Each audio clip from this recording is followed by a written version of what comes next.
चलिए, तो प्रश्न नंबर 2 था यहाँ पे, द्विवेदी युग के प्रवर्तक कौन थे? जवाब बताया था मैंने आप, जवाब था महावीर प्रसाद द्विवेदी। हिंदी द्विवेदी युग के प्रवर्तक कौन थे? जवाब क्या था इसका? इसका जवाब था महावीर प्रसाद द्विवेदी।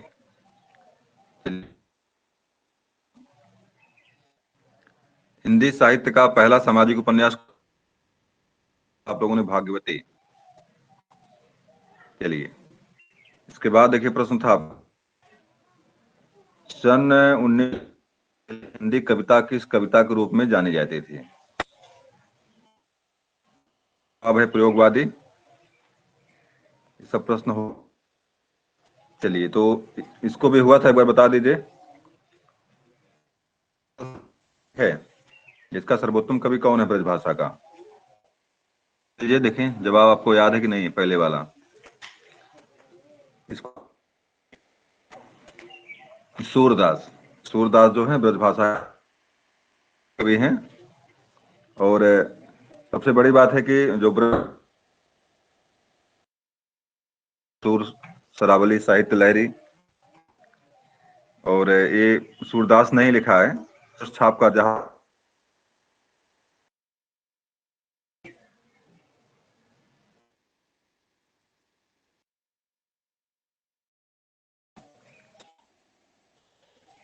उसका जवाब सूरदास था। आदिकाल हिंदी में किस साहित्य का उदय होता है? आदिकाल के बाद कौन सा काल आता है बताइए? आदिकाल के बाद कौन सा काल आता है? इसे हिंदी साहित्य जो भक्ति पढ़ते हैं काल से। आदिकाल, भक्ति काल। या भक्ति काल को ही हम जो है मध्यकाल के नाम से भी जानते हैं। तो इसके बारे में बताया था मैंने कि आदिकाल। आगे बढ़ते हैं। निर्गुण भक्ति काव्य के प्रमुख कवि हैं। निर्गुण भक्ति काल जो आपका था, उसके प्रमुख कवि आपके कबीरदास। नाम बता दीजिए, नाम याद है बता दीजिए। कबीरदास। प्रमुख कवियों में कबीरदास का नाम आता है। कबीरदास निर्गुण शाखा जो उसके थे। प्रेम मार्गी के बारे में बताया था मैंने। मतलब जी, मल्ली तो मोहम्मद निर्गुण भक्त जायद। शाखा जो है कि ज्ञान मार्गी और प्रेम मार्गी दो भागों में बढ़ती है। तो ज्ञान मार्गी के प्रमुख कवि आपके हैं कबीरदास, और प्रेम मार्गी के प्रमुख कवि आपके जायसी हैं।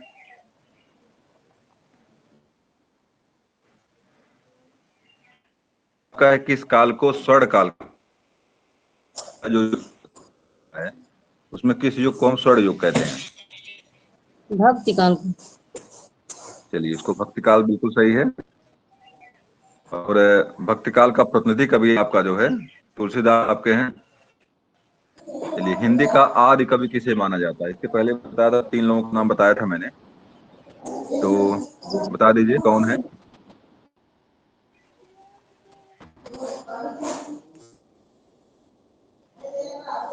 देवसेन सूरी का नाम बताया था, और सरहपाद का नाम बताया था मैंने। लोग आपके आदि कवियों में आते हैं। देव जो स्वयंभू का नाम दिया हैं यहाँ पे, इसका एक उपनाम और भी, इसको हम वाल्मीकि कहते हैं इनको। स्वयं क्या नाम, पाउमचर्य रचना इनकी है, पाउमचर्य। और इनको प्रकृति का जो है क्या बोलते हैं, प्रकृति का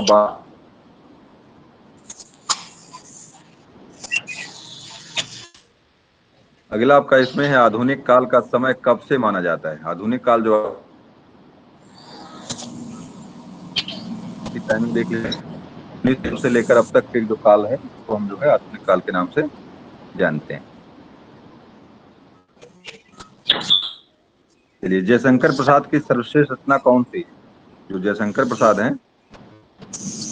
इनको छायावाद का प्रतिनिधि कवि भी कहा जाता है, छायावाद का।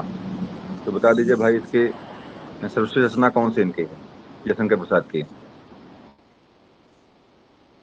इसका जवाब है कामायनी। जी। कामायनी है जो छायावाद, इनके लिए छायावाद, जो छायावाद है, और जयशंकर प्रसाद की भी जो है सर्वश्रेष्ठ रचना है कामायनी। कामायनी में ईड़ा, श्रद्धा, मनु का वर्णन मिलता है। तो जवाब है कामायनी। क्या लिखा है बिहारी ने? क्या बिहारी सतसई। सतसई लिखा बिहारी ने। तो बताइए सतसई जो लिखा किस में लिखा, दोहा में है, चौथा में, किसमें है ये? सत-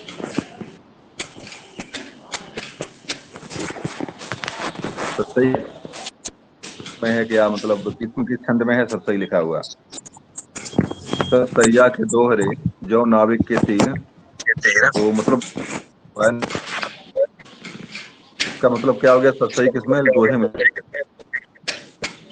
और दोहे से तात्पर्य है कि बताओ कितने सही में, कोई बताएगा श्री राम जी? सतसई में कितने दोहे हैं?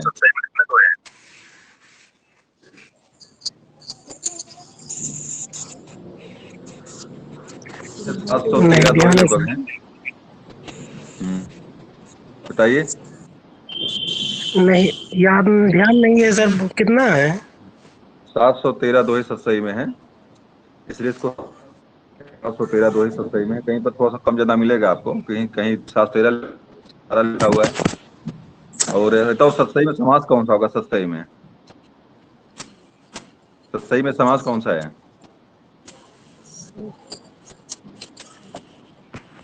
संख्या पूर्वी दृगु एक परिभाषा है, जिसके द्विगु पहले है सर, संख्या हो द्विगु। वो द्विगु होता है। 700 दोहों का समूह है ये, इसलिए इसको सतसई कहा गया। द्विगु समूह है इसका। चलिए अगला देख लीजिए। दोहे में लिखा हुआ दोहा है, कबीर किसके शिष्य थे? कबीर के गुरु का। भक्ति भक्ति जो दक्षिण में लायो कौन थे? उत्तर भारत भक्ति कौन लाए थे? एक लाइन है, भक्ति उपजो दक्षिण में, ताजी कौन लाए थे? उनका आगे उन्हीं का नाम है। अब है रामानंद। इनके गुरु का, कबीर के गुरु क्या नाम था? गुरु का रामानंद नाम था। इनकी रचना का नाम बताइए, क्या लिखे हैं ये कबीरदास? कबीर बीजक। नहीं भाई, रचना इनकी बीजक नहीं है, बीजक संकलन है, बीजक बीज किसी और।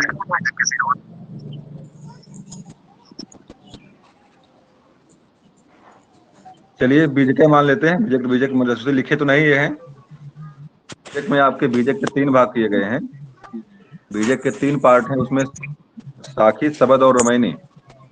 साखी, हाँ, तो शबद उसी और में रामायणी। आता है सर ये। हाँ हाँ उसी में आता है, ठीक है। ये बताओ इनकी रचना को लिखा किसने? करता कौन है? चलिए धर्मदास नाम था उनका। उन्होंने लिखा भी है कि मत्स्य कागज छुओ नहीं, कलम गहो नहीं हाथ। कभी भी वे जी। हाथ कागज नहीं छुए, ना कभी कभी कलम कभी पकड़े थे। अपने बोलते हुए उसी को नोट करते गए हैं। नोट करने वाले धर्मदास थे, तो नोट किया उनका, मतलब संकलन करता कौन? धर्मदास थे। बीजक की रचना।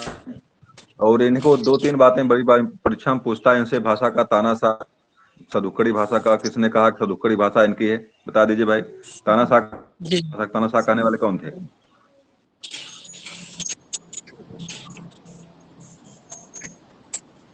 और उन्हीं की रचना एक है कबीरदास। कबीरदास वही लिखे हैं। अरे जी, हजारी प्रसाद द्विवेदी नाम उनका है, जिन्होंने इनकी को जो है भाषा का तानाशाह कहा है। डिक्टेटरशिप ऑफ लैंग्वेज तानाशाह कहने वाले हजारी प्रसाद द्विवेदी थे। उन्होंने उन्होंने कबीरदास ने रचना उनकी है, कबीरदास लिखा उन्होंने। और सदुक्कड़ी भाषा का नाम जो मिलता है इसके पीछे जो आप जो हैं वो है रामचंद्र शुक्ल। उन्होंने कहा था उनकी भाषा सदुक्कड़ी है, पंचमेल खिंचे कहा उन्होंने। चलिए, तो रामानंद, पद्मावत महाकाव्य में कौन सी भाषा का प्रयोग हुआ है? पद्मावत जो लिखा हुआ है, इसमें भाषा कौन सी प्रयुक्त हुई है पद्मावत में? अवधि में सर। जुड़े नहीं अभी तक हैं।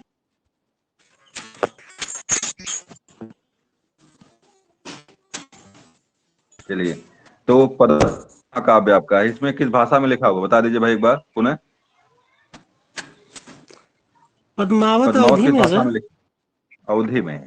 बिल्कुल ही नहीं, पद्मावत ही नहीं, लगभग सारे सूफी काव्य जो भी लिखे हुए हैं, सूफी काव्य जो सूफी काव्य लिखे हुए हैं, सब के सब अवधी भाषा में ही लिखे गए हैं।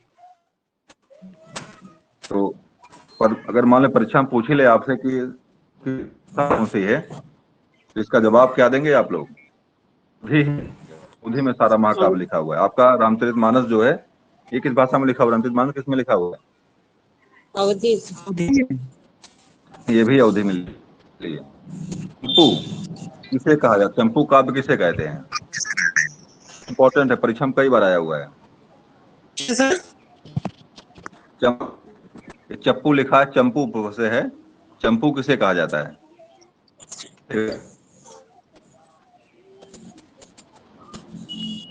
तो गद्य और पद दोनों में लिखा गया, इसे आपका गद्य पद में दोनों में लिखा, उसको चंपू कहते हैं। अभी आप अभिज्ञान शाकुंतलम पढ़ेंगे तो वहां पे कुछ चीजें आपके गद्य में है, कुछ चीजें जो तो ऐसे महाकाव्य जो गद्य में भी लिखे हुए हैं, पद में भी लिखे हुए हों, तो उस चंपू काव्य के नाम से जानते हैं उसको।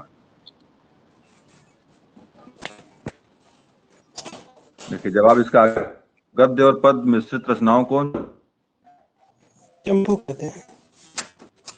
उपनाम। कलाधार किसका उपनाम? कलाधार। कलाधार के नाम से कविता कौन लिखते थे? इसका शायद जवाब बताए कोई? जवाब देख लीजिए। जयशंकर प्रसाद ने, जयशंकर प्रसाद जो है, जयशंकर के नाम से भी कविता लिखते थे। और इनकी बताओ प्रमुख रचना कौन से इस काव्य के मतलब क्या बोलते हैं?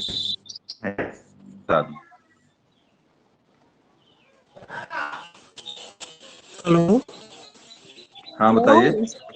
सर, आवाज आवाज सही नहीं आ रही। आवाज नहीं आ रही हमारी? सही नहीं आ रही। नहीं है। अच्छा, स्क्रीन नेटवर्क तो शेयर अभी की फिलहाल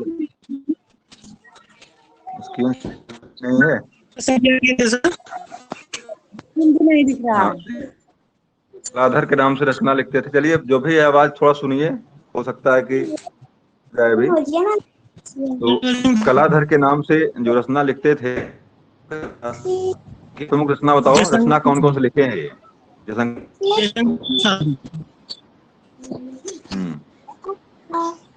शंकर प्रसाद ने कंकाल लिखा, तितली लिखा हुआ है, ध्रुव स्वामिनी लिखा हुआ है, और आपके कामायनी जो छायावाद की प्रतिनिधि रचना जो छायावाद की है, और आपका रामायण वाले हैं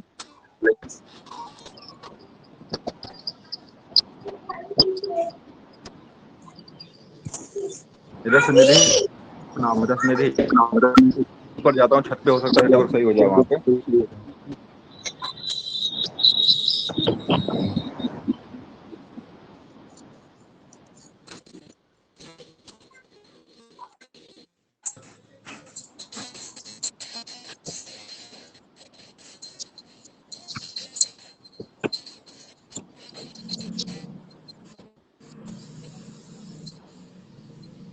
हेलो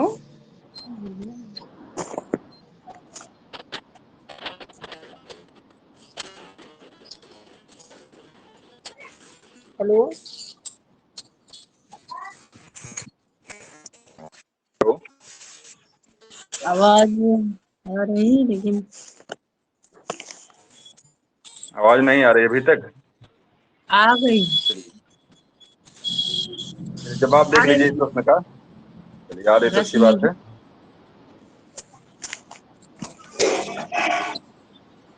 आगे बढ़ नहीं सकता।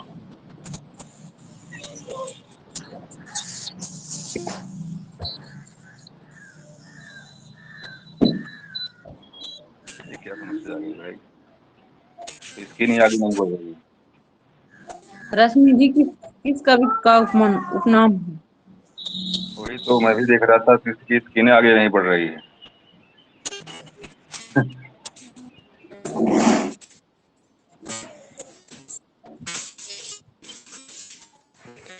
बुलाना भी है सर क्या? सूरदास का नाम है क्या उपनाम? नहीं नहीं, सूरदास नाम नहीं। रुकिए एक मिनट, मैं डाल दूं नंबर। देखिए नंबर से लेता है क्या? रश्मि चलिए 17 आ गया इसके जगह पे। 17 तो है रश्मि। भाई आगे बढ़ ही नहीं रहा है। अब बढ़ेगा, चलिए ठीक है। लॉक हो गया।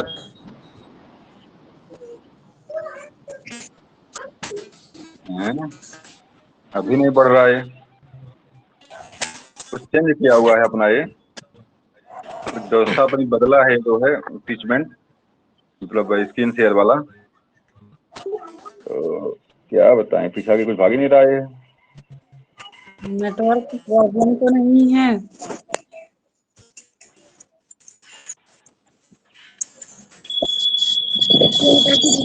क्या प्रॉब्लम कुछ समझ नहीं आ रहा है। आवाज तो आ रही है। हम्म,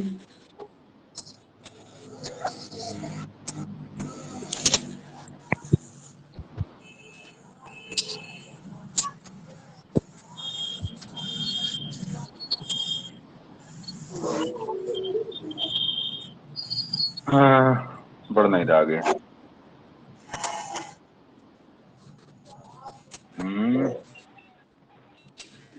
लिखने वाली व्यवस्था सही है। प्रॉब्लम है जो मेरे समझ में नहीं आ रहा है, क्या प्रॉब्लम है।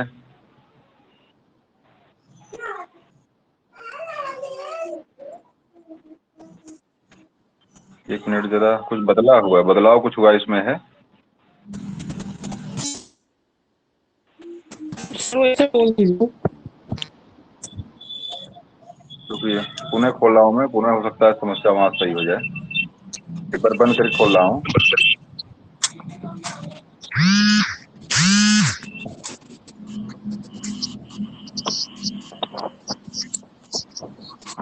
चलिए पुनः एक बार चेक करता हूँ मैं खोल करके शुरू से।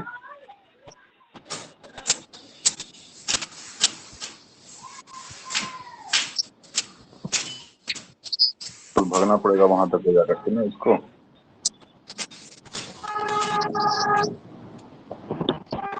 थोड़ा सा वेट कर लीजिए आप लोग, क्योंकि थोड़ा सा प्रक्रिया नहीं बदला कुछ है।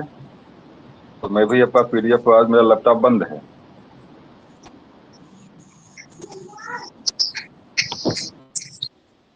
एक मिनट बस, पहुंच गए आप लोग।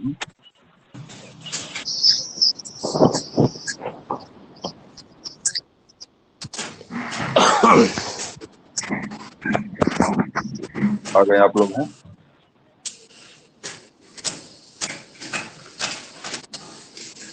चलिए, प्रश्न था कि पद्मावत में भाषा कौन सी है, तो मिल गया अवधि। चलिए, चंपू काव्य मिल गया, आ गया है गद्य और पद्य में। प्रश्न आपका यही था, कलाधर के नाम से जयशंकर प्रसाद का था। इसके बाद आपका जवाब प्रश्न है रसनिधि। इसका जवाब है पृथ्वी दास करके नाम था।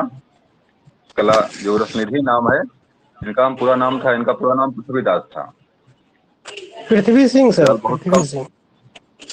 पृथ्वी सिंह नाम था, पृथ्वी सिंह नाम था इनका, सही है। प्रेमचंद के अधूरे उपन्यास का नाम बताइए जो प्रेमचंद ने अधूरा लिखा हुआ है। मंगलसूत्र। मंगलसूत्र अधूरा लिखे। इनकी कौन पूरा करता है इसको, अधूरा उपन्यास पूरा कौन करता है, इनके लड़के पूरा कर। नाम बताइए। धर्मदास नहीं, पता नहीं क्या नाम, नहीं। उनका नाम था कलम का सिपाही। किसने लिखा हुआ है कलम का सिपाही, जो कि अमृतलाल नाम है, अमृतलाल है। अमृतलाल। तो अमृतलाल नाम है, कमल कलम का सिपाही लिखने वाले अमृतलाल ही थे। उनके सुपुत्र का नाम था अमृतलाल, प्रेमचंद के। वही मंगलसूत्र को पूरा किए थे। हिंदी का सर्वाधिक सर्वाधिक नाटककार कौन हो, सबसे अधिक नाटककार मतलब सबसे अधिक रचना नाटक में करने वाले कौन थे। भारतीय भारतीय। भारतीय नाटककार में शायद उनका नाम जयशंकर प्रसाद का नाम आता है। जो नाटक, शुरुआती नाटक तो नौ ही लिखे, नहुस वही लिखे थे। नहुस जो है, नहुस लिखने वाले वही थे। लेकिन सबसे अधिक नाटक जो लिखे हैं आपके हिंदी साहित्य में, उसमें आपका भाई का नाम जयशंकर प्रसाद का नाम वहां पे आता है। बहुत सारे नाटक लिखा इन्होंने, ध्रुव सामने नाटक ही है। ध्रुव सामने की तरह से बहुत सारे नाटक लिखा इन्होंने। लेकिन जो प्रथम नाटक की बात अगर आती है तो नहुस नाटक इनका भारतेंदु का प्रथम नाटक है। तुलसीदास कृत रामचरितमानस में कौन सी भाषा का प्रयोग किया गया है, आगे भी पढ़ा आप लोगों ने, अवधि पता है बता दीजिए। अवधि। अवधि में लिखा हुआ है।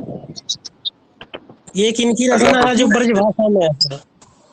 हाँ हाँ, रचना विनय एक नहीं, पत्रिका, दो रचनाएं इनकी ब्रज भाषा में, 2 रचनाएं बता दीजिए। विनय वही पत्रिका पूछता है। विनय पत्रिका और कौन है? 6 रचना है उनका ब्रज में। 6 रचनाएं। चलिए तो बता दीजिए, याद है बता दीजिए, याद है तो बोल दीजिए। एक गीतावली विनय पत्रिका है। चलिए, याद तो हमको भी नहीं है, बराबर भूलता रहता है, कई बार पढ़े उसको हैं। चलिए, विनय पत्रिका और विनय सर पत्रिका उसका तो एक फेवरेट ट्रिक है। है कि बजरंग बली से विनय कीजिए कि वैराग्य धारण न करे। मतलब वो पुनः बताइए, बजरंग पुनः बाहु बताइए। है और कवितावली दोहावली। पुनः बोलिए, सूत्र बोलिए पुनः एक बार। बजरंग बली से विनय कीजिए कि वैराग्य न ले। वैराग्य ना ले। बजरंग बली से विनय कीजिए कि वो वैराग्य ना ले। तो बजरंग बली बजरंग से, मतलब ब्रज में रचना हाँ उनकी समझ है। गया। बजरंग से मतलब वो हो जाएगा, हनुमान बाहु भी है एक, फिर वली हाँ, जिसके हनुमान अंत में बाहुक है। लगेगा वो भी है, फिर विनय हाँ पत्रिका बिल्कुल भी है और वैराग्य संदीपनी। बिल्कुल। चलिए, बहुत अच्छी बात है, कम से कम मैं बजरंग से विनय करिए कि वो वैराग्य ना ले। चलिए, अच्छी बात है, कम से कम मैं ये सूत्र जो होता है एक तरह से याद हो जाता है। आप लोग नोट कर लीजिए इसको, ताकि आपको ये जो जो विनय वास्तव में बड़ा इंपॉर्टेंट है, परीक्षा में बार बार पूछता है इसको कि ब्रजभाषा में क्या हनुमान क्या लिखा उन्होंने। वली वाले बजरंग हनुमान 4 है बाहुक, ना, दोहावली, कवितावली, कृष्ण गीतावली और वो गीतावली और विनय पत्रिका है। तो बजरंग बली से एक विनय बार पुनः बोलिए। बाबू हनुमान बाहुक हो गया, इसके कवितावली हो गया, गीतावली हो गया, और क्या है? दोहावली और दोहावली। कवितावली, गीतावली, दोहावली, मतलब वली वाले जो शब्द आप सुनते हैं। कृष्ण गीतावली भी कृष्ण गीतावली। और चलिए, विनय पत्रिका। विनय पत्रिका तो 6 हो गया। छह ही रचना है उनका, छठ ब्रज में, छठ को। चलिए चलिए, ठीक है। तो 6 आपके जो है, 6 आपके ब्रजभाषा में, बाकी इनकी अवधि में लिखा हुआ है। बहुत बढ़िया। सूत्र इस तरह से अगर है तो कम से कम तुरंत याद हो जाएगा, भूलेगा नहीं लोगों को। मतलब बलि जिसके अंत में लगा हुआ है उसको आप नोट कर लीजिए, और आपका आपके क्या बोलते हैं, विनय पत्रिका और हनुमान बाहुक, ये इस तरह से इसको भी याद कर लीजिए। मतलब आपके जो भी, चलिए ठीक है, अगले आगे आते हैं वहाँ इसके अब। हम्म, प्रश्न था हमारा, एकांकी के जन्मदाता कौन है? एकांकी लिखने वाले कौन है भाई? शुरुआती एकांकी किसने लिखा है? शंकर इसको नहीं। काम करो। देखिए, राम कुमार वर्मा को एकांकी सम्राट कहा जाता है, पहली बात। राम कुमार जी वर्मा को जो है एकांकी सम्राट कहते हैं, लेकिन शुरुआती स्टेज में रचना लिखने धर्मवीर भारती थे। शुरुआत में जो उन्होंने लिखा है एकांकी पर, जो पहली रचना चलाने वाले कौन? धर्मवीर भारती थे। लेकिन बाद में इस सुविधा को बढ़िया से अपनाने वाले कौन थे आपके? उन्हीं के गुरु थे, राम कुमार वर्मा धर्मवीर भारती के ही गुरु थे, मतलब एक तरह से गुरु थे, गुरु से दोनों लोग थे। तो एकांकी सम्राट आपके हुए हैं, लेकिन प्रथम रचना एकांकी लिखने वाले आपको धर्मवीर भारती थे। गुनाहों का देवता, सूरज का 7वां घोड़ा, इनकी बड़ी अच्छी रचनाएं इनकी हैं, धर्मवीर भारती की। नहीं मीराबाई ने किस भाव में कृष्ण की उपासना की? मीराबाई ने जो उपासना कृष्ण की किया, किस भाव में किया है? मतलब भक्ति भाव में किया है कि दास व्यवस्था में किया है, किस रूप में किए हैं मीराबाई ने? कृष्ण की जो वंदना वंदना करते हैं, किस रूप में करते हैं? उनके पत्नी माधुर्य भाव यहाँ लिखा है, यहाँ माधुर्य भाव है, मतलब एक तरह से अपने आप को पत्नी मानते हैं कृष्ण की। प्रेम।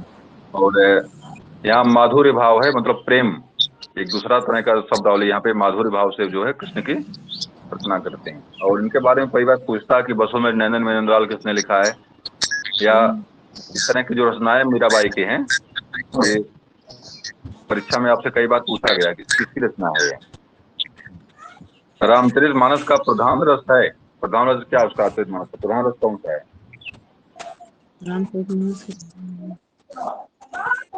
रामचरितमानस का प्रधान रस कौन सा है? करुण रस। अभी देखिए, उत्तर रामचरितम के बारे में पूछता है, करुण रस वहां पे है। महाकाव्यम का भी पूछता है, इसका प्रधान रस कौन सा है? वहाँ रघुवंश महाकाव्यम प्रधान रस कौन सा है? उसका प्रधान रस भी रस है रघुवंश महाकाव्यम का, वहां पे करुण रस भी बीच में हावी होता है, लेकिन इसका जवाब देख लीजिए क्या सही है, शांत रस है। रामचरितमानस का मुख्य रस क्या है? शांत रस है। शांतो पिनोमो रस है किसने कहा है? शांतो पिनोमो रस किसकी परिभाषा है ये? वो 8 ही रस थे कहीं नाट्यशास्त्र में, जो नाट्यशास्त्र लिखे हैं भरत मुनि, रस मात्र वहां पे 8 ही थे। लेकिन अभिनव गुप्त एक आते हैं जो कहते हैं कि नहीं नहीं 9वां रस भी है, वो रस कौन सा? शांत रस है। और 10वां रस के रूप में जो तुलना गणना होती है वो आपके बात्सल्य रस 10वां रस आपका है। और बात्सल्य रस के बताओ सम्राट कौन? बात्सल्य रस सम्राट कौन है? सूरदास। सूरदास है। चलिए वो, चलिए सबसे पहले अपनी आत्मकथा हिंदी में किसने लिखा है? आत्मकथा लिखने वाले, ऑटोबायोग्राफी लिखने वाले कौन थे प्रथम?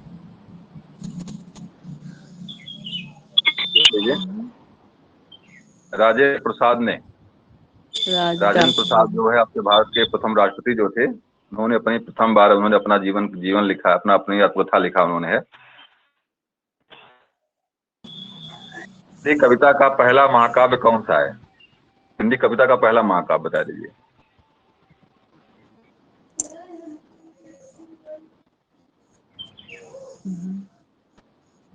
ये आप लोगों को आना चाहिए था, आ रहा था इसको ऑप्शन आना चाहिए था, पहला महाकाव्य आना चाहिए था आप लोगों को। किसने लिखा इसको है?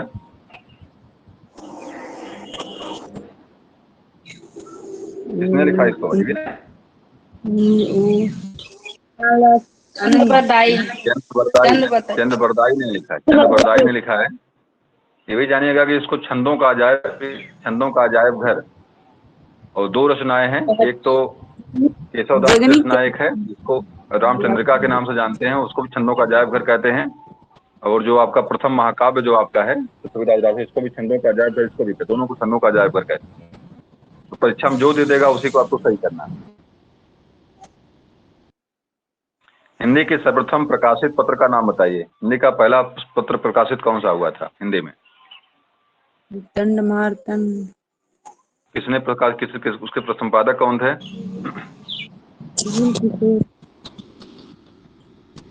चलिए बहुत बढ़िया, उसके संपादक जुगल किशोर थे। हिंदी साहित्य की प्रथम कहानी कौन सी है? प्रथम कहानी का नाम बताइए हिंदी साहित्य की। इंदुमती। इंदुमती किसने लिखा था? इंदुमती किसने लिखा है? इंदुमती के लेखक कौन है? किशोरीलाल गोस्वामी। परीक्षा में बार बार पूछी गई आपके, इंटर में बहुत पूछा जाता है इसको। सुख सागर आपका, सदा सुखलाल, इस तरह से करके नासकेतोपाख्यान, सदन मिश्र, और प्रथम कहानी इंदुमती, किशोरीलाल गोस्वामी। ये बार बार परीक्षा में पूछता है। आप लोगों को परीक्षा में बार बार पूछा गया प्रश्न सारे हैं। केतकी की कहानी, ईसालक, प्रेम सागर, लल्लू। आंचलिक रचनाएं किससे संबंधित होती हैं? आंचलिक रचनाएं किससे संबंधित होती हैं? जैसे आंचलिक उपन्यास होता है, बताओ प्रथम आंचलिक उपन्यास कौन सा है? प्रथम आंचलिक उपन्यास कौन सा है?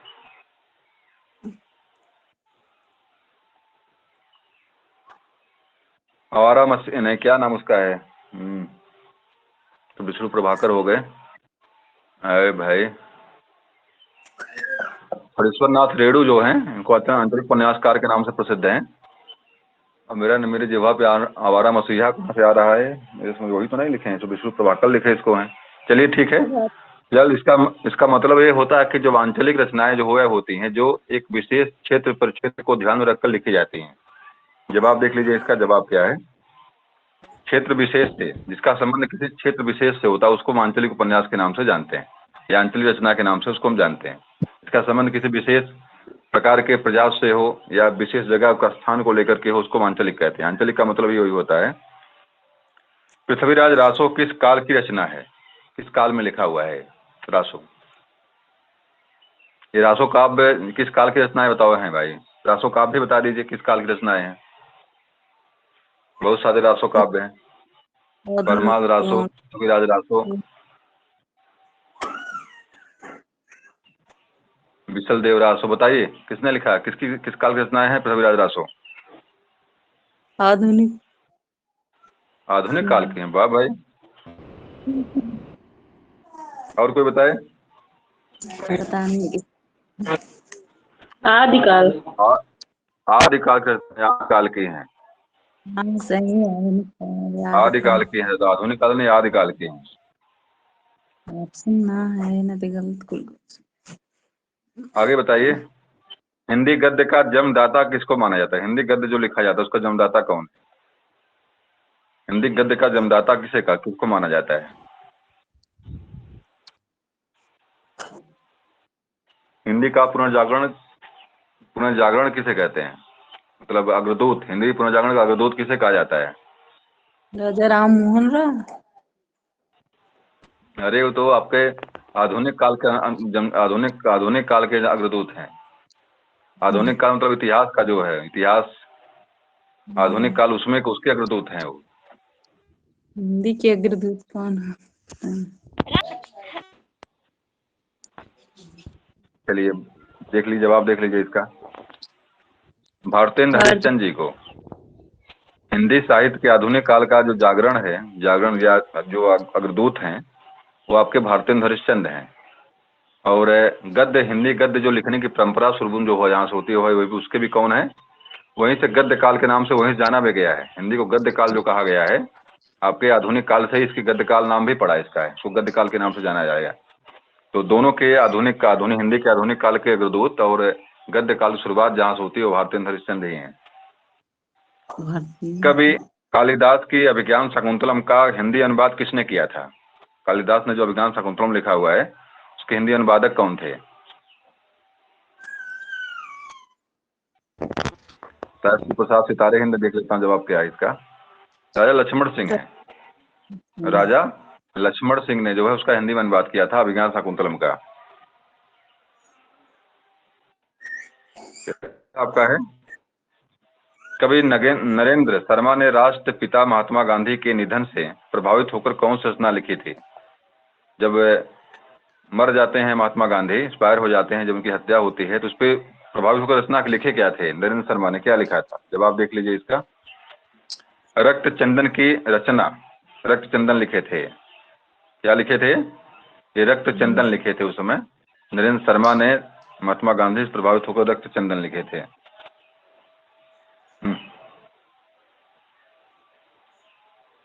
नाट्यशास्त्र द्वारा अमान्य रस कौन सा है? नाट्यशास्त्र के जो 9 रस हैं उसमें से एक रस को अमान्य किया जाता है। लोग मानते कहते हैं बहुत निकृष्ट रस है ये। रस कौन सा? सबसे निकृष्ट रस कौन सा है? अमान्य या निकृष्ट रस कौन सा है? वो है तो बता दे। आज किसे कहते हैं? रसों का राजा किसे कहते हैं? रसराज किसे कहते हैं? श्रृंगार रस को। सबसे निकृष्ट रस कौन सा है? विभत्स रस। विभत्स, हाँ विभत्स रस सबसे निकृष्ट रस विभत्स रस होता है। काव्य शास्त्र का प्राचीनतम नाम क्या था? काव्य शास्त्र का प्राचीनतम नाम क्या है?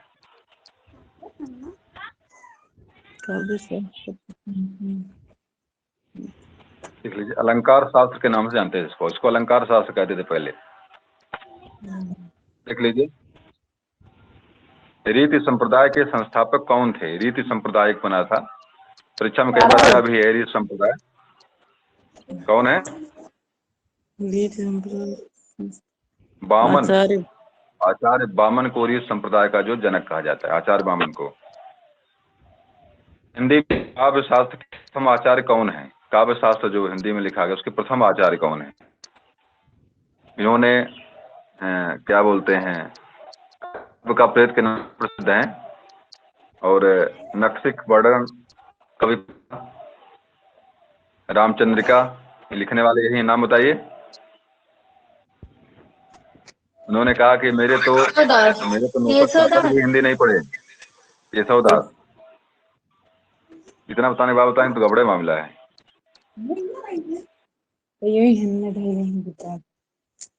साहित्य शब्द किस शब्द से बना हुआ है? साहित्य शब्द का जो वर्ड विक्षेपण है, कैसे कैसे साहित्य बना, कैसे शब्द से है?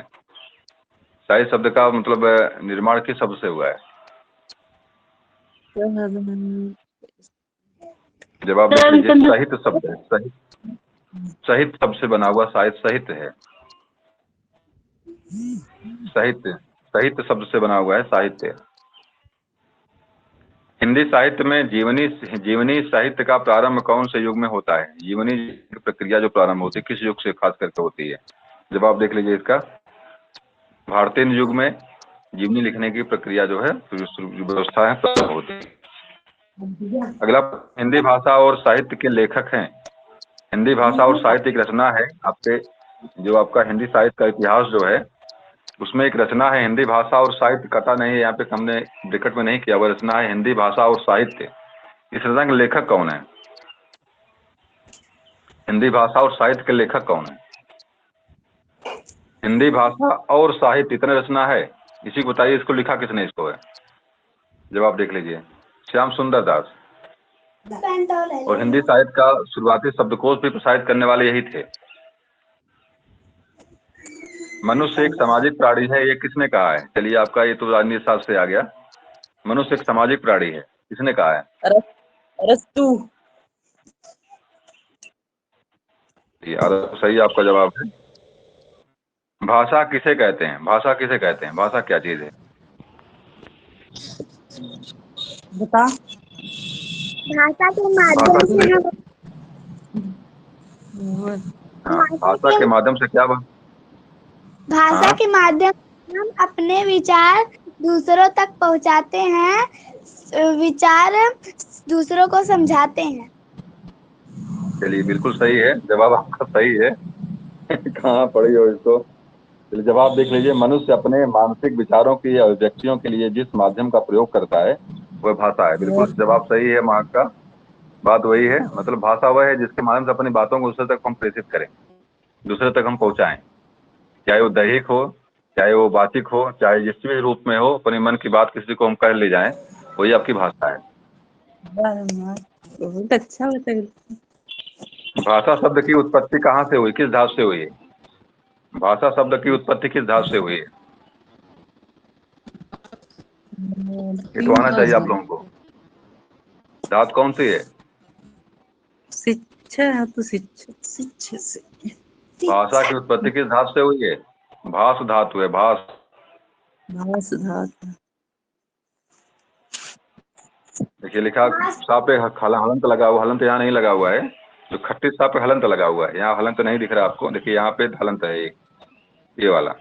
भास धातु से हुई, भाषा की उत्पत्ति भास धातु से हुई है। हिंदी भाषा का संबंध किस लिपि से है? हिंदी भाषा का संबंध किस लिपि से, मतलब लिपि कौन सी है? देवनागरी। चलिए, बहुत सही, बिल्कुल देवनागरी लिपि से है इसका संबंध। इसका उल्लेख किस अनुच्छेद में बताइए? देवनागरी लिपि का उल्लेख किस अनुच्छेद में है? अनुच्छेद 343। अनुच्छेद 343 में हिंदी भाषा का उल्लेख किया गया है। बोलने वालों की संख्या की दृष्टि से हिंदी का विश्व में कौन सा स्थान है? दूसरा। तीसरा स्थान है, तीसरा स्थान। नंबर 1 स्थान आपके बताओ, नंबर 1 भाषा कौन सी है विश्व की? चीनी। नंबर 1 स्थान पे भाषा में आपका जो है मैंडारिन है। मैंडारिन माने चीनी। नंबर 2 स्थान आपके अंग्रेजी का आता है। तीसरा स्थान आपके हिंदी का विश्व में है। तो लैंग्वेज के हिसाब से, मतलब भाषा के हिसाब से तीसरा स्थान हिंदी का आपके आता है। पहला स्थान आपके मैंडारिन या चीनी का है, दूसरा स्थान आपके इंग्लिश का है, तीसरा स्थान आपके हिंदी का है विश्व में। सूरदास के काव्य किस भाषा में है? सूरदास किस भाषा में अपनी रचनाएं लिखे हुए हैं? ब्रज भाषा। ब्रज में। उनकी रचनाओं का नाम बताओ, जो 3 रचना लिखे हैं उनकी रचनाओं का नाम बता दीजिए, क्या क्या लिखे हैं वो? सूर सागर साहित्य लहरी, सारावली। और एक क्या लिखे? सूर सरावली। सुरावली साहित्य लहरी और सूर सागर। सूर सारावली साहित्य लहरी। अरे भाई, सूर सागर है, साहित्य लहरी है, और क्या बोलते हैं उसको? है भ्रमर गीत भी है। भ्रमर गीत नहीं, भ्रमर गीत नहीं है। भ्रमर गीत उसी में उनके सूर, उनके उसी में किसी रचना में है, अलग से नहीं भ्रमर गीत है। भ्रमर गीत उनके साहित्य लहरी, शायद दो। सूर सागर है, एक सूर सागर है, एक साहित्य लहरी है, और एक सूर सरावली है। तो 3 रचनाएं इनकी हैं ये। चलिए, तो अवधि में लिखे हैं ये मृदभाषा नवरत्ना इनकी सारी हैं। संविधान के किस अनुच्छेद में कहा गया है कि संघ की राजभाषा हिंदी और लिपि देवनागरी होगी? किस अनुच्छेद में कहा गया है? अनुच्छेद 343 वन है सर। चलिए, जवाब सही आपका है। 343 से लेकर के जो है 352 तक हिंदी भाषा के बारे में वर्णन किया गया है आपके अनुच्छेद में। 343 से लेकर 352 तक याद रखिएगा इसको। परीक्षा में कई बार प्रश्न यहाँ से आए हुए हैं। और आपका अगर हम बात करेंगे कौन सा भाग है, तो संविधान का 17वां भाग है। 17वें भाग में जो है इसका वर्णन किया। 17वें भाग में जो है भाषा का वर्णन है, उसी में आपके हिंदी का भी वर्णन वहीं पे है, 343 से लेकर के 352 तक। आगे आ जाइए। हिंदी शब्द की व्युत्पत्ति कहाँ से हुई है? किस भाषा से हिंदी शब्द की उत्पत्ति हुई, बता दीजिए। फारसी से हुई है। और वो शब्द कौन सा हिंदी का है जिससे हुई हिंदी की उत्पत्ति, किस शब्द से हुई है? बताया था मैंने आप लोगों को। भाष धातु है भाषा के। हिंदी शब्द की पूछ रहा हूं मैं। हिंदी का हुआ है उत्पत्ति सिंधु नदी से। सिंधु नदी से सिंधीक बना, पुनः यहाँ के बाद में हिंदीक बनता, वहीं से हिंदू और हिंदी आपकी सिंधु नदी से ही निकले हुए हैं। फिर जवाब देख लेते हैं इसका है। देखिए सिंधु लिखा हुआ है, सिंधु से हुआ है। तो दिमाग में ये भी रखिएगा कि मतलब जो हिंदी का मतलब फारसी तो है वे करे। फारस का मतलब है जो मुगल लोग यहाँ भारत में एंट्री किए, तो उन्होंने ही कहा कि ये जो सिंधु नदी है, तो सिंधु से वो लोग बोले कि ये लोग सिंधीक बोलते हैं। सिंधी से जो है कि जो सिंधी से सिंधीक, पुनः हिंदीक, पुनः जो हिंदू और वहीं से हिंदी, मतलब आपके सिंधु लैंग्वेज से ही, आपकी सिंधु नदी से ही भारत का नामकरण जो हिंदुस्तान पड़ा हुआ है, और सिंधु नदी से ही भारत का नाम इंडिया पड़ा हुआ है। इंडिया किसने कहा? इंडस नदी के नाम से जानते हैं जो अंग्रेज लोग भारत जब आए थे, जो आपके क्या बोलते हैं, जो सेल्यूकस या और सिकंदर जब भारत आया था, उसने सिंधु नदी को उसने इंडस कहा, इंडस। तो इंडस शब्द से ही बाद में क्या बना, यहाँ पे इंडिया हो कहते हैं। इंडस के बाद वाले लोग क्या हुए? इंडिया हो गए। इंडस से इंडिका। इंडिका किसने लिखा है? मेगास्थनीज किसका दरबारी था?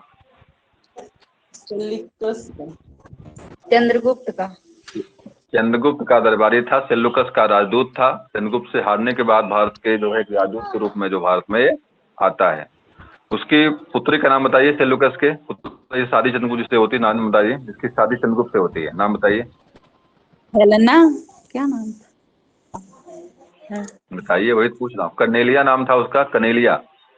और हेलेना के नाम से भी जानते हैं। उसका कनेलिया भी नाम था, उसका नाम हेलेना भी था। चलिए,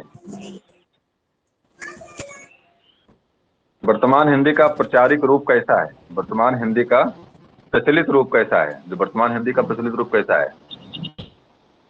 जवाब देख लीजिए। इसका जवाब है आपका खड़ी बोली। जो वर्तमान हिंदी का जो हम लोग इस्तेमाल करते, उसको हम खड़ी बोली के नाम से खास करके जानते हैं। जिन ध्वनियों के संयोग से शब्दों का निर्माण होता है, उन्हें क्या कहा जाता है? जवाब देखिए। वाक्य। इसका जवाब आपका है वर्ड है। जिन ध्वनियों से शब्दों का निर्माण होता है उन्हें क्या बोलते हैं? तो इसका जवाब आपका वर्ड है। मतलब वर्डों से शब्द बनते हैं। पहले ध्वनि से शब्द बनेगा, और ध्वनि से जो वर्ड बनेगा, पहले ध्वनि से तो लिपि बनती है आपकी, लिप से पुनः वर्ड बनता है, वर्ड से पुनः क्या बनता है आपका है? शब्द बनता है। शब्द के बाद आपका वाक्य बनता है, वाक्य के बाद आपका अनुच्छेद बनता है, अनुच्छेद के बाद बहुत सारी चीजें जो भी लिख लीजिए आप जो है। चलिए आगे आ जाइए। स्वरों की संख्या कितनी मानी गई? स्वर कितने आपके होते हैं हिंदी में? 11। संस्कृत में कितने स्वर हैं? संस्कृत में कितने स्वर हैं? संस्कृत में 9 है और 13 भी है। बिल्कुल बिल्कुल बिल्कुल। संस्कृत में आपके 9 स्वर हैं, और हिंदी में स्वरों की संख्या आपके 11 है।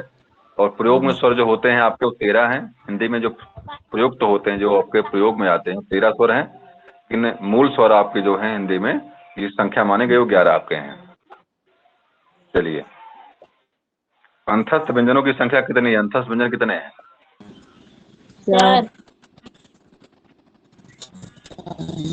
4 आपके हैं। नाम बताइए, नाम बताइए कौन कौन से वर्ड आपके आए हैं आपके? या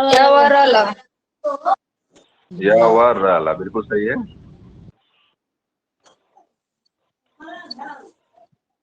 हिंदी वर्णमाला को कितने भागों में व्यक्त किया गया है? हिंदी वर्णमाला को कितने भागों में बांटा गया है? 2 भागों में। भागों चलिए, स्वर और व्यंजन। स्वर व्यंजन मुख्य रूप से है। पुनः व्यंजन के 4 भाग किए गए हैं। पुनः व्यंजनों के 4 भाग हैं और स्वर के भी कई भाग किए गए हैं, लेकिन मिला जुला के दोनों वर्णमाला की बात करेंगे, स्वर व्यंजन, वॉवेल और कॉन्सोनेंट। अंग्रेजी में भी 2 भागों में बांटा गया, हिंदी में भी 2 भागों में बांटा गया। वॉवेल और कॉन्सोनेंट आपके अंग्रेजी में भी है, हिंदी में भी स्वर और व्यंजन 2 भागों में बंटवारा यहाँ पे किया गया है। सूरदास का काव्य किस भाषा में है? पुनः आ गया प्रश्न, हो हटाते इसको है। ब्रज भाषा में। हाँ बिल्कुल, तो पहले प्रश्न आया था ये। हिंदी साहित्य सम्मेलन प्रयाग की स्थापना कब हुई थी? हिंदी साहित्य सम्मेलन है प्रयाग में, इसकी स्थापना कब हुई थी? 1910 है। प्रयाग की स्थापना 1910 में हुई थी। हिंदी साहित्य सम्मेलन प्रयाग 1910 में हुई थी। अगला प्रश्न देखिए, संविधान की 8वीं अनुसूची में उल्लेखित भारतीय भाषाओं की संख्या है। देखिए, अनुसूची 8 में है, भाग 17 में है। देखिए, कि पुनः गौर कर लीजिए, यहीं पे 3 चीजें याद कर लीजिए। अनुसूची आपकी 8वीं है, भाग आपका 17 है, अनुच्छेद आपका 300 कितना है? 343 से लेकर 352 तक। 3 चीजें आप यहाँ से याद करेंगे, परीक्षा में प्रश्न तीनों से टच किया हुआ है। तो 8वीं अनुसूची में उल्लेखित भाषाओं की संख्या कितनी है? बता दीजिए, कितनी भाषाओं का वर्णन यहाँ पे है? 22 भाषा। जब आप देख लीजिए, इसका 22 भाषाओं का उल्लेख मिलता है वहाँ पे। शुरुआत में शायद 12 भाषाएं थी यहाँ पे, जो पहली बार भारत संविधान लागू 12 भाषाएं थी। बाद में बढ़ घटकर कितनी भाषाएं थी? 14 शुरुआत 14 थी? नहीं भाई, चलिए ठीक है, देखिएगा उसको, अगर मुझे भी कंफर्म याद नहीं है। हिंदी की विशिष्ट बोली ब्रज भाषा किस रूप में सबसे अधिक प्रसिद्ध है? जवाब देख लीजिए इसका। खड़ी बोली काव्य भाषा के रूप में। शुरुआती स्टेज में लोग माने गए, मतलब ब्रज भाषा में ही कविता लिखी जा सकती, खड़ी बोली में नहीं लिखी जा सकती कविता। तो शुरू में जो है लोग ब्रज भाषा में ही कविता लिखते थे, मतलब गद्य जो है खड़ी बोली में और पद्य ब्रज भाषा में लिखते थे। देवनागरी लिपि किस लिपि का विकसित रूप है? देवनागरी लिपि जो है किस लिपि का विकसित रूप है? ब्राह्मी लिपि। तो देवनागरी लिपि कहाँ से आई हुई है? संस्कृत से ही तो जब जन्मी है। देवनागरी लिपि जो है ब्राह्मी लिपि का विकसित रूप है, डेवलप रूप है देवनागरी लिपि। तो संस्कृत बताओ, संस्कृत की लिपि कौन सी है? संस्कृत की भाषा कौन सी है? लिपि कौन सी है? ब्राह्मी है। और ब्राह्मी से आपकी देवनागरी लिपि निकली हुई है। देवनागरी का मतलब लोग ये मानते हैं, कभी कभी गुजरात में नागर नामक जगह है, लोग कहते हैं कि इसकी उत्पत्ति जो है गुजरात को नागर नामक जगह से हुई, इसलिए इसको नागरी या देवताओं की भाषा के नाम से इसको हम जानते हैं।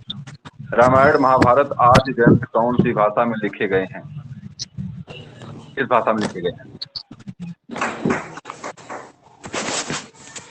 फिलहाल लौकिक संस्कृत में लिखे गए हैं। लौकिक संस्कृत में देखता हूँ जवाब क्या यहाँ पे लिखा हुआ। आर्य भाषा में लिखा हुआ है। आर्य भाषा कोई भाषा नहीं है, संस्कृत भाषा ही आर्य भाषा है। और देखिए, एक चीज और गौर करिएगा, संस्कृत भाषाएं जो हैं 2 रूपों में है। एक आपकी वैदिक संस्कृत है, एक आपकी जो है क्या बोलते हैं, एक लौकिक संस्कृत है, एक वैदिक संस्कृत। तो आपके वैदिक संस्कृत में आपके पुराण लिखे हुए हैं, नहीं पुराण नहीं लिखे हुए हैं, क्या बोलते हैं, वेद मंत्र जो आपके हैं, जो आपके वेद हैं चारों, ये आपके वैदिक संस्कृत में लिखे हुए हैं। आपके जो महाकाव्य शुरुआत के जो आपके हैं, आपके रामायण और महाभारत जो है आपके लौकिक संस्कृत में लिखे हुए हैं। लौकिक संस्कृत हम लोग पढ़ते हैं, वैदिक संस्कृत हम लोग पढ़ते नहीं। ये अंतर दोनों में है। चलिए आगे आ जाइए।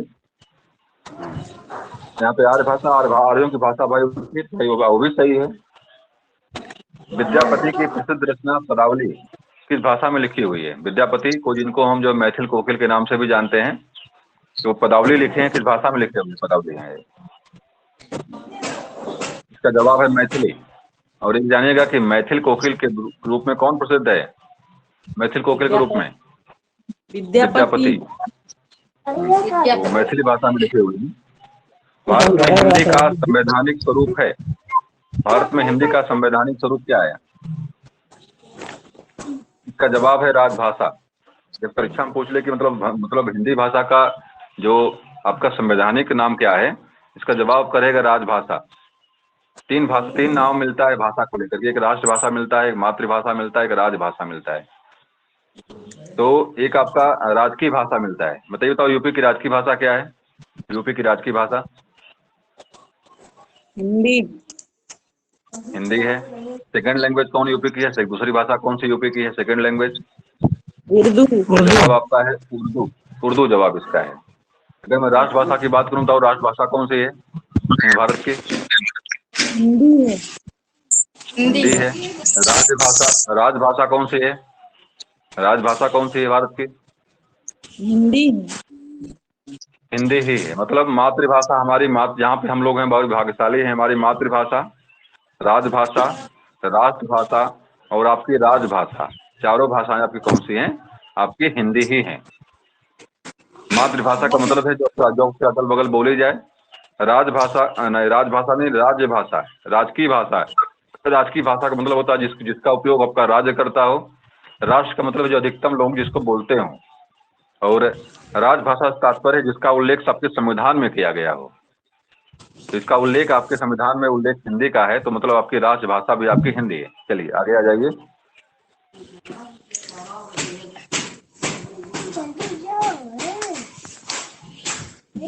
जाटू बोली का उपनाम है। बांगरू के नाम से प्रसिद्ध है। बताइए भाई, जाटू किसको बोलते हैं? फिर जवाब देख लीजिए इसका, बांगरू। और बांगरू का मतलब क्या होता है? खड़ी बोली, जो आपकी हरियाणवी लैंग्वेज, जो आपकी हरियाणवी है, उसको हम हरियाणवी के नाम से जानते हैं। हरियाणवी को जो है जाट भाषा या जाटू भाषा के नाम से भी जानते हैं। एक मनई के दुई बेटवे रहीन, ये भाषा में लिखा हुआ, बोली में लिखा हुआ है। एक मनई के दुई बेटवे रहीन, यह उदाहरण हिंदी के किस बोली का है? एक मनई के दो लड़का रहीन, ये भाषा किस बोली का बताइए? अवधि। भोजपुरी। भोजपुरी का है।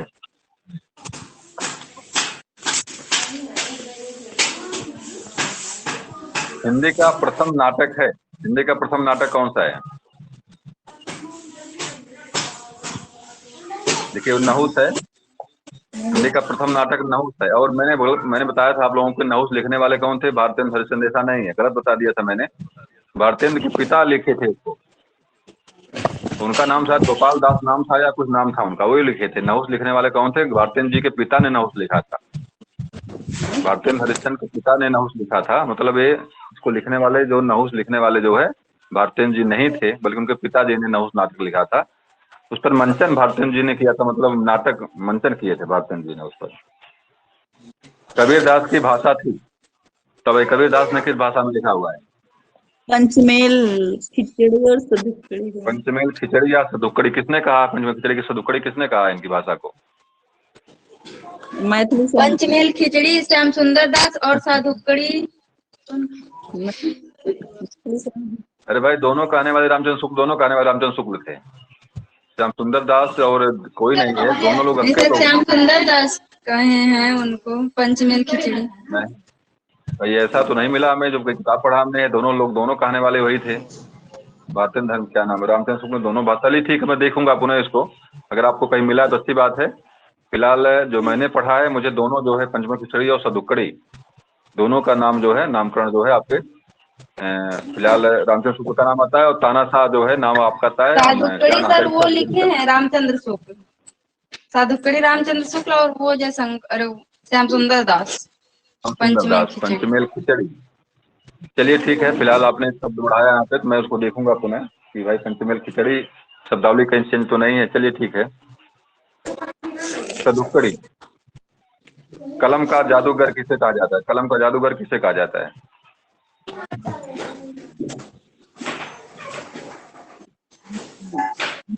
आना चाहिए। कलम का जादूगर परीक्षा में मैंने दिया था, पेपर में मैंने दिया था इसको। आना चाहिए। रामवृक्ष बेनीपुरी। रामवृक्ष बेनीपुरी कई बार परीक्षा में आया भी है।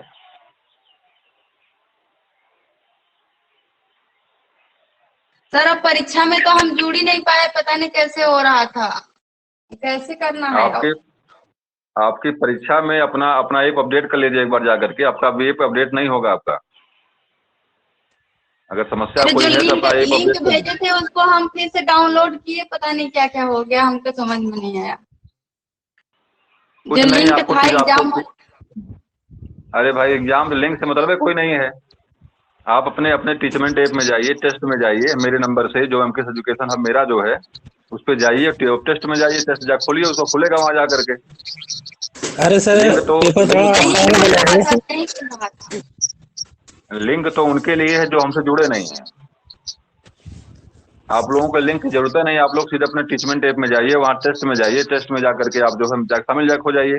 और अगर किसी का थ्रू ओपन अरे नहीं हो कल रहा है, टेस्ट में गए थे सर, उसमें दिखाई नहीं रहा था कुछ कि एग्जाम वाला अपडेट हुआ है, उस पर लिखा गया है कि नहीं लिखा गया, कुछ नहीं।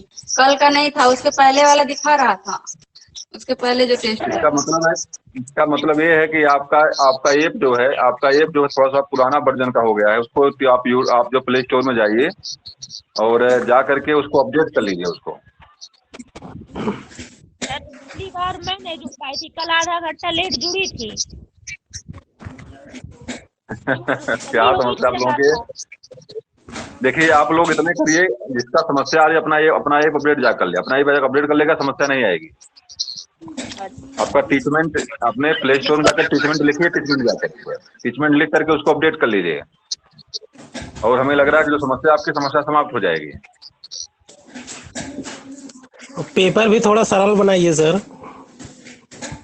पेपर बनाया नहीं था हमने, ये पेपर जो है ये पेपर हमने सीधे जो है उठा के वहां से डाला था। ये पेपर जो है कि एक मतलब किताब से था ये, और किताब का मतलब है कि आपका यूथ कंपटीशन का जो एक नया आया हुआ है, क्या बोलते हैं, टेस्ट आया हुआ अरे है, सब बता देंगे तो सब लोग ले लेंगे वही।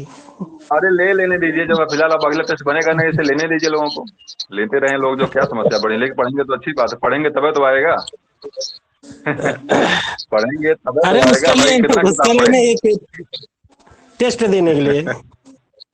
हम कई किताब खरीद लेंगे, लोग कई किताब पढ़ें तब समझ में आएगा ना किस किताब को पढ़ना है। कई तो नहीं लेंगे। फिलहाल अब एक नया तरीका हमको मिल गया टेस्ट बनाने का, हम टेस्ट बनाएंगे, टेस्ट आपका क्लियर रहेगा, कोई समस्या हमको भी नहीं रहेगी। एक नया तरीका हमको आज मिला है, तो अब थोड़ा सा आसान हमारे लिए भी हो जाएगा, और सबको बिल्कुल पेपर हम बनाएंगे और आराम से बनाएंगे उसको, हम तरीका चेंज करेंगे, तरीका चेंज हो जाएगा बस। आपका उसी पे रहेगा, आपको कुछ नहीं, जो भी लोग जुड़े हैं देखो उनको कुछ नहीं करना, उनको जिनको नहीं दिखा रहा है टेस्ट जो है, तो अपना ऐप अपडेट प्ले स्टोर पर जाकर अपना ऐप अपडेट कर लें, वो बस केवल उनका सब सही हो जाएगा। चलिए क्लास हमारी समाप्त हो गई है, अब आप लोग विद्यालय जाना हो या जहाँ भी जाना हो आप लोग जाइए। जी सर। हाँ हमको भी निकलना है, तो बाहर कैसे निकले हैं, बड़ी समस्या है इसमें। चलिए थोड़ा सा चेंज, बहुत दिन पढ़ा नहीं रहे थे ना, बहुत कुछ चेंज कर दिया है।